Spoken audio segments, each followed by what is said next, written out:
This is Optimal Relationships Daily, episode 998, 6 Home Decluttering and Organizing Tips for Busy Parents, by Rose Lounsbury of roselounsbury.com.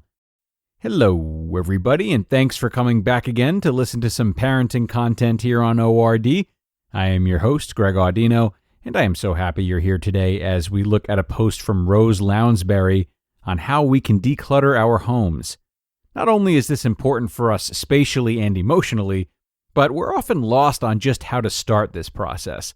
Rose has you covered today with a lot of different ideas, more than just 6, despite the title.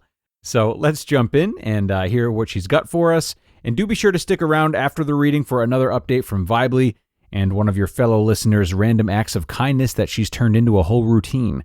But again, first we will begin with the post from Rose right now and optimize your life. 6 Home Decluttering and Organizing Tips for Busy Parents, by Rose Lounsbury of roselounsbury.com. Tip number 1. Being organized is a trap. I know you've read all the blog posts and seen all the Pinterest images with drool-worthy, organized homes, and you're wondering why yours doesn't look like that, right? Well, here's the secret. There is a huge difference between simplicity and organization.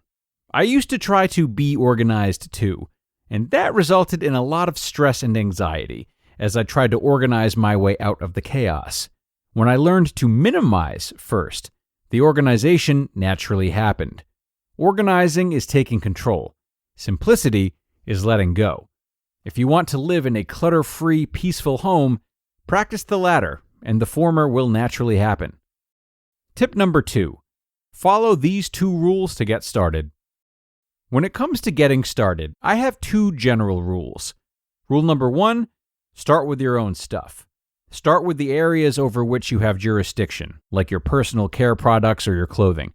Be the change you wish to see in your household, and those lovely people you live with will get on board.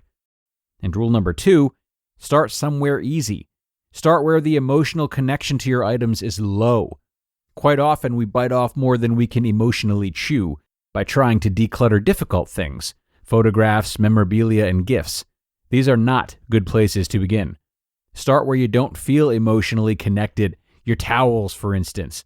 As a matter of fact, I have a TEDx talk all about decluttering towels. Tip number 3. Keep your stuff organized by practicing these 4 habits.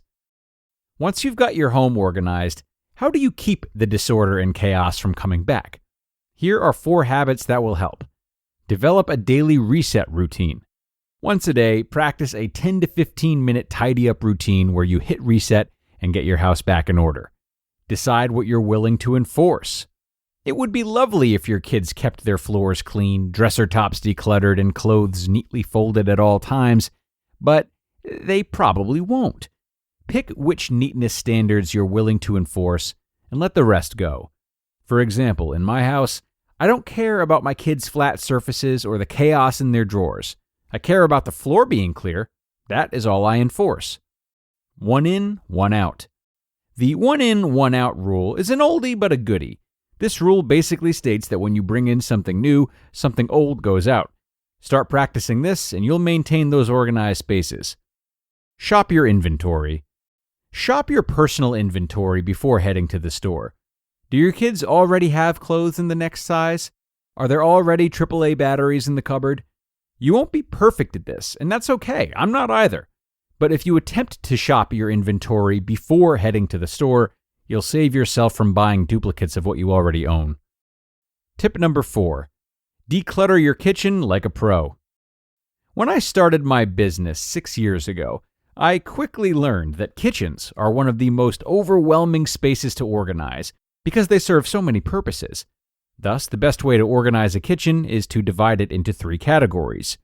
Stuff you cook/eat with, such as dishes, silverware, etc. Stuff you eat, what's in your pantry and fridge. Everything else, the junk drawers, charging cords, etc. Work on decluttering just one of these areas at a time, and you'll save yourself so much stress. Tip number 5. Declutter your entryway. For busy families, entryways pose a particular problem, So here are 3 specific tips to help you get this space under control. Set reasonable limits. Decide how many bags, coats, and shoes everyone is allowed to keep here. The rest go in the bedrooms. Add hooks. I retrofit my small coat closet with 2 strategic rows of hooks to effectively double the size. This is an easy fix. Simple shoe storage. Buy simple, open, slatted shoe racks to corral family shoes by the door. Tip number 6. How to organize your pantry. Pantries can be very difficult to keep organized, so here are my best tips for this space. Divide your pantry into 2 categories. The 2 categories I recommend in your pantry are 1. Open/currently eating, and 2. On deck/inventory. This will help everyone know what's open and make it easy to shop that inventory before heading to the store. Limit the diversity of food items. You don't need 10 kinds of cereal and 15 types of pretzels. Pick your family's favorites and only buy those. This will help you avoid the dreaded 5 boxes of stale crackers syndrome I've seen in so many homes. Buy containers only if they would help you. There is a whole industry built on clear plastic, and while I don't recommend buying organizing containers for the heck of it, if you would benefit from some pantry containment, do it. But a word of caution, measure first. Be very specific and intentional about what you buy and why. And in general, follow this rule. Loose foods such as flour, rice, and dry beans go in canisters. Packaged foods such as granola bars and snack size items go in baskets. I hope you found this blog post helpful. Now, go back to being a superwoman. You just listened to the post titled 6 Home Decluttering and Organizing Tips for Busy Parents by Rose Lounsbury of roselounsbury.com. Not much left to say after this one. Rose has really covered all the bases, which goes to show just how great she is in her work as a simplicity coach, as well as how great she is as a mother. She does a really good job here of helping parents to identify what's necessary, what isn't, and how to work from there. I did do an episode recently on optimal living advice, number 245, about how to get into the right groove for decluttering and make it feel like it isn't work, for those who might want to hear more about starting this process mentally. But aside from that, I'm going to keep my commentary to a minimum today and get right to our Vibely feature. So for those who have not heard about it yet, Vibely is our online group which provides listeners like yourself a chance to optimize the lives of others, so to speak, by sharing pieces of your own advice and personal experiences in response to prompts that we'd provide ourselves on the platform.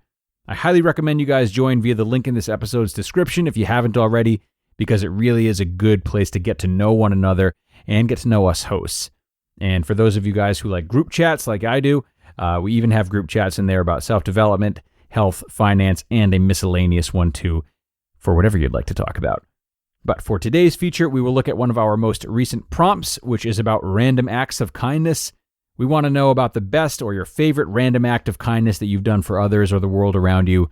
And listener Julia Posleb from the Philippines has a really impactful way that she likes to give back. She says, "Here in the Philippines, poverty is very widespread. There are a lot of street children begging for money just to have some to bring back home. Ever since I got my own car, I would fill a basket with snacks and instant noodles or canned goods, so when a child knocks on my window, I can give them food. Since then, I've made it a point for my family to do the same." Greg here again, highly appreciative of Julia for contributing to her community like this, and especially for having started the tradition at the same time that she got a car, and would have that much more opportunity to do things that would serve just her. But instead, she saw it as an opportunity to better the lives of others as well as herself, not to mention getting her family to do the same. Really inspiring and very grateful to have her as a supporter of the show.